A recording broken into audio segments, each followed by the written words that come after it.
everyone, I'm Miss Diane Rose Q. Curaza, and for today's video we will be talking about deductive teaching. So now let's start.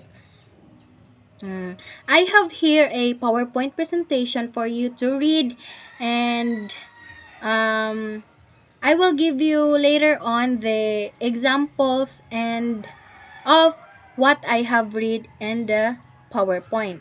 So what is deductive teaching? Let's define first what is deductive teaching. A deductive approach to teaching language starts by giving learners rules, then examples, then practice. It is a teacher-centered approach to presenting new content. So based here is that it is a teacher-centered approach. So as what I have understand here is it's all about the students will be listening to the teachers, and the teachers will give all the examples, and all the teachings and the ideas have been provided by the teacher. So next is this here is an example of a top-down kind of teaching. So first, as what I have read before is that it is a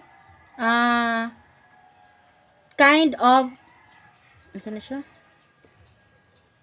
so it starts by the rules, then examples, then practice. So the teachers gives the rules, then gives examples, then the students will be able to practice and give examples by themselves. So it is a kind of top-down kind of teaching. Next slide is a deductive approach involves the learners being given a general rule, as what I have said and explained earlier, which is then applied to a specific language, then examples, and honed through practices.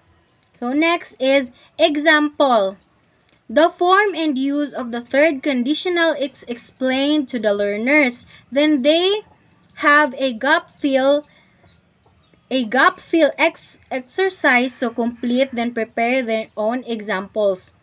So here is the teacher will explain what have been discussed in the lesson, and later on the students will say that there's a then the students will say it is how they will get it, and get or prepare their own examples, so that they will know how to make their own examples.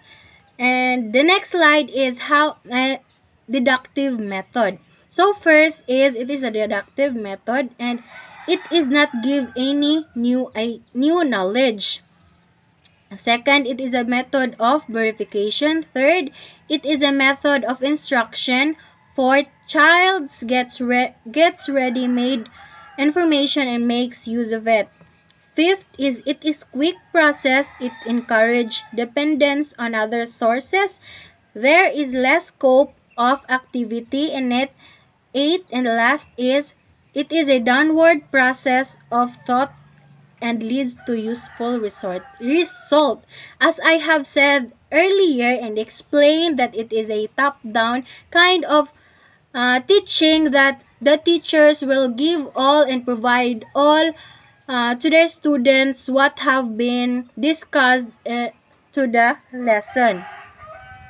So in the classroom, a deductive approach may be suitable with low-level learners who need a clear base from which to begin a new language item, or with learners who are accustomed to a more traditional approach, and so who lack the training and find rules themselves.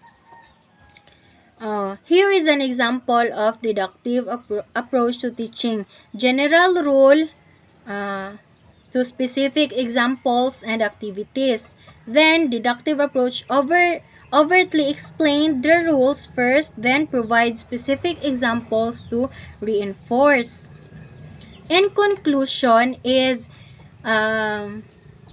it is a process of top-down kind of reasoning. Then the teachers will give all and provide all the details and examples for the students to clearly understand what has been is trying to target in the lesson.